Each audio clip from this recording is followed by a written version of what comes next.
Well, Bismillahirrahmanirrahim. Welcome back on English Daring. For the materials today is simple past tense. Untuk penjelasannya, kita ke slide berikutnya. Nah, untuk pembahasan simple past tense, yang pertama adalah fungsi. Fungsinya kalimat tenses yang digunakan untuk menyatakan kejadian yang terjadi di masa lampau dan telah berakhir juga di masa lampau. Jadi, jika kalian ingin bercerita atau membuat kalimat tentang suatu kejadian yang ada di masa lampau, maka kalian menggunakan simple past tense pola kalimat ini, ya. Nah, contoh dalam bahasa Indonesia, Sasa menulis surat kemarin. Kejadiannya sudah kemarin, sudah berlalu. Lanjut, Pak Sabto membangun rumah 5 tahun yang lalu. Jadi proses pembangunannya sudah terjadi dan sekarang sudah menjadi rumah. Kejadiannya 5 tahun yang lalu. Lanjut. Sekarang kita fokus ke pola kalimat atau rumusnya. Di sini saya sudah menyiapkan tabel 3 untuk kalimat positif, negatif, dan interrogatif. Kita mulai dari step positif. Subjek plus verb 2 plus objek. Jadi kata kerja yang digunakan simple past tense untuk kalimat positif adalah kata kerja bentuk kedua.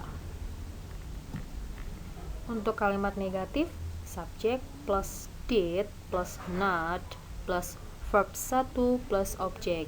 Jadi untuk kalimat negatif ada kata bantu did.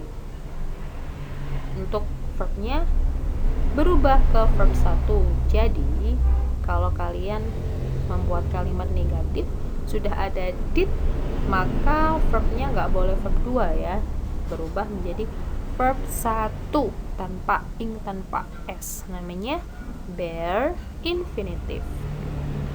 Nah, lanjut ke kalimat interrogatif. Did plus subjek plus verb 1 plus objek, jangan lupa question mark atau tanda tanya. Nah, jadi kesimpulannya kalimat negatif dan interrogatif sudah ada tandanya, yaitu memakai did, maka verbnya harus verb 1. Kecuali kalimat positif tidak ada did kan, maka verbnya memakai verb 2. Kita langsung masuk ke contoh. Riri wrote a story. Dulu Riri menulis sebuah cerita. Jadi menulisnya Riri tidak di masa sekarang, tapi di masa yang sudah berlalu, di masa lampau ya. Dulu Riri menulis sebuah cerita. Ya, di sini memakai wrote ya. Verb 2 dari write adalah wrote. Wrote di sini adalah kata kerja tak beraturan. Jadi perubahannya verb 1, 2, dan 3 dia tidak beraturan ya. Maka Riri wrote a story kita rubah ke negatif menjadi Riri did not write a story. Riri did not write a story. Dulu Riri tidak menulis sebuah cerita.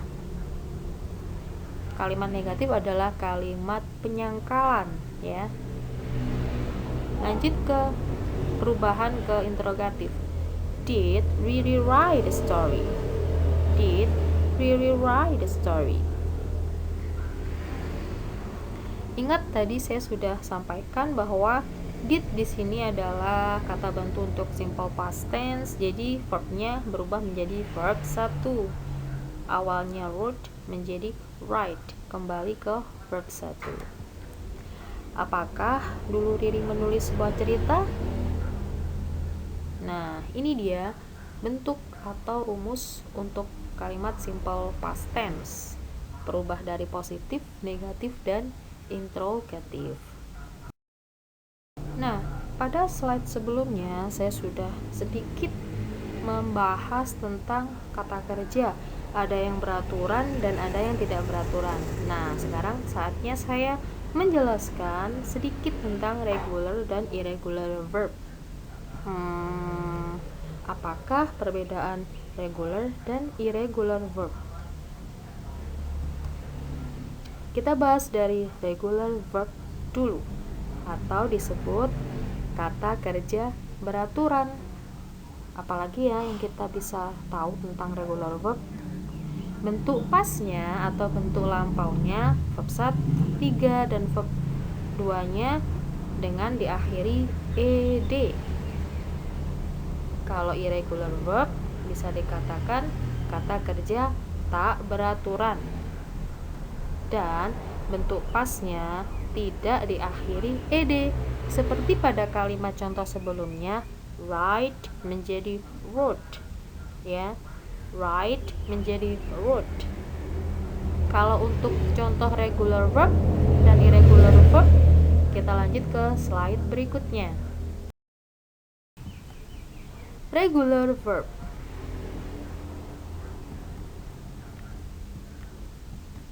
Verb 1, verb 2, verb 3. Contohnya visit menjadi visited, visited. Regular verb bentuknya, bentuk pasnya diakhiri ed. Visit menjadi visited. Verb 3-nya menjadi visited, diakhiri ed. Contoh berikutnya open, opened, opened, diakhiri juga dengan ed karena regular verb, kata kerja beraturan. Lanjut ke irregular verb. Verb 1, verb 2, verb 3. Contohnya become, became, become. Ya. Jadi kalian bisa baca atau ucapkan di sini berubah ya, berubah ucapannya dari verb 1, 2 and 3. Begitu juga penulisannya tidak beraturan atau tidak ditambah ed di akhir kata kerja. Contoh berikutnya choose, chose, chosen, choose, chose, chosen.